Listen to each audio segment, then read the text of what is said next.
Hello everybody, I'm Josh Smith and welcome to the second episode of Reviews of Yesteryear. Alright, now in this episode we're going to be tackling two games this time. Ghosts and Goblins for the NES and Super Ghouls and Ghosts for the Super Nintendo. And now, enjoy the episode. Alright, so as most of you may know, this game is rather infamous for its extremely high difficulty level. But just because a game is hard, we shouldn't immediately assume that it's bad. So, without further ado, let's jump right into the game.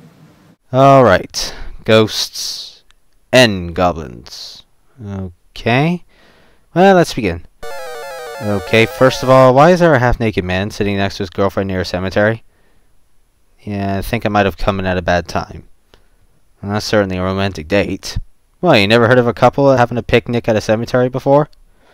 So, anyway, whilst the couple are having their picnic, Satan, or some sort of demon, comes in and decides to kidnap your girlfriend. Why has he got such a grudge against this guy? So now it's up to you to save her. After the demon steals your girlfriend, our little hero jumps into a suit. Alright, I looked up this game now, and the main character's name is Sir Arthur. Arthur carries these flying lances, or whatever they are, which he can throw horizontally. So has Arthur got problems with his arms? Why can't he throw his lances in any other direction? Wait, what? I lost my armor after one hit? God, the endurance for this armor sucks. Well, it certainly goes my dignity. Nothing more embarrassing than trying to save your girlfriend in your tidy whities. So, here's the deal. You get hit twice, you're dead. You get hit a second time, you turn into a pile of bones. That's some really fast feasting. What exactly are you fighting here, zombies? Isn't this game called Ghosts and Goblins? Why are you fighting zombies? Oh, thank God, some armor. Wait, what? I only got points for collecting that? Who cares about points anymore? Unless you're playing an Atari game. That would actually be fine. Actually, you can get extra lives by getting a certain amount of points. But this game is so brutally difficult, it's kinda hard to get extra lives in the first place. Judging from the overworld map, there are only 6 levels in this game. Seems average for a linear NES game. But, of course, that means each level is outrageously difficult. I guess they were too lazy to make any more levels, so they might as well make all the existing levels as hard as they can. One of the main reasons I find these levels so hard is because of the god-awful controls. When you jump, you can't control where you land, so it's kinda like the old Castlevania games. Another problem is that when I try to stop crouching and move, Arthur just keeps still. It's really difficult to explain why it does happen.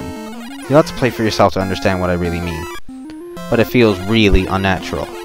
Another problem I have is when I finish climbing down a ladder, I get stuck because of the same reason for crouching. You'll be hearing that damn tune every 30 seconds. Oh, good lord, the difficulty in this game is absolutely brutal. What the hell hit me there? Oh, the money bag got me. So he just stops? He's not even going to bother to try and get out? Occasionally when you kill an enemy, a fireball will appear. I think in the later levels there are other power-ups, but in the first few levels you can either choose to stick with the lances, or rarely get a chance to throw daggers.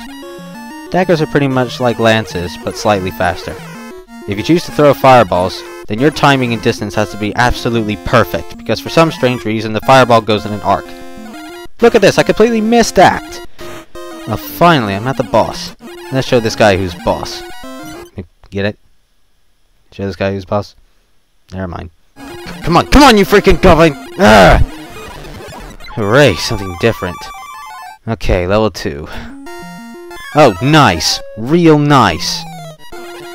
Alright, that looks more like a goblin, and that certainly looks like a ghost. Wait a minute, is that goblin spitting at me? The goblin is spitting at me! You know what? I don't appreciate your manners. Die! Stupid goblin. You know what the worst thing about this game is? There's no save feature. You have to beat the game in one sitting. Why is it that the hardest NES games known to existence have no save feature? Seems like the only way to beat this game is to cheat. I'm sorry, but in order for me to show you the rest of the game, I'm gonna have to use Game Genie. Well, guess what? There aren't any Game Genie codes. Freaking fantastic! Although thankfully there is a level select code. So let's check out the rest of the levels. Hard. Hard. Hard. Pretty easy. Nah, just kidding, it's hard. So here's the final boss, Satan. Time to show this guy what I can do. The power of Christ compels you! Surprisingly, this is the only easy part in the game. I'm serious, it's not a very difficult fight. All you have to do is hit his head numerous times and avoid his very tiny fireballs. Finally, that's the end of the game. You better be worth all that trouble. This room is an illusion and is a trap devised by Satan. Wait, what? It's an illusion? What? You bitch! So because it's an illusion, you've got to beat the game a second time for the best ending? What a bunch of douchebags!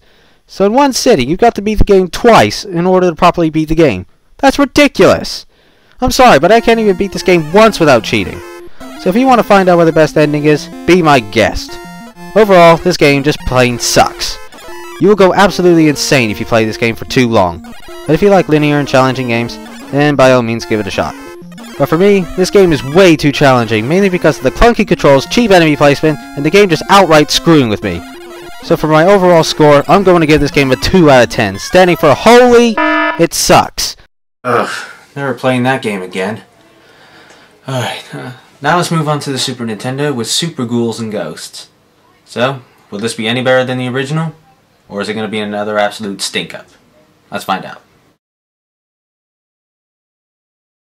Well, the intro was really good. Just looking at that thunder and lightning and seeing the silhouettes emerge from each lightning strike really puts you in the mood for a horror game. In terms of plot, it's exactly the same as the first game. Demon kidnaps your girlfriend and you gotta rescue her. So let's get on to the gameplay. Well, first of all, the graphics and the music are definitely a huge step up. Immediately when you start playing, you'll notice that the controls are much smoother. A major improvement, I think. So any deaths you'll suffer through will almost be entirely your fault. And I say almost because you sadly still have the Castlevania-like jump.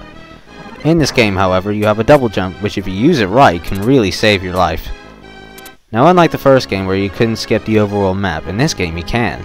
Environmental hazards are also given to the game to bring the difficulty even higher, but strangely satisfying. There are new power-ups in this game, which are all very useful. Even the fireball is useful. The difficulty is still pretty extreme, even on the easy setting with the maximum number of lives. But overall, if you ever plan on playing any of the Ghosts and Goblins games, I definitely recommend you start off with Super Ghouls and Ghosts. Even though the game is incredibly difficult, this is certainly a must-play game. With all that said, I'm going to give this game a 9 out of 10, standing for difficult, but incredibly fun. I'm Josh Smith, you guys have a great night, and stay the hell away from Ghosts and Goblins! Super Ghouls and Ghosts rules all!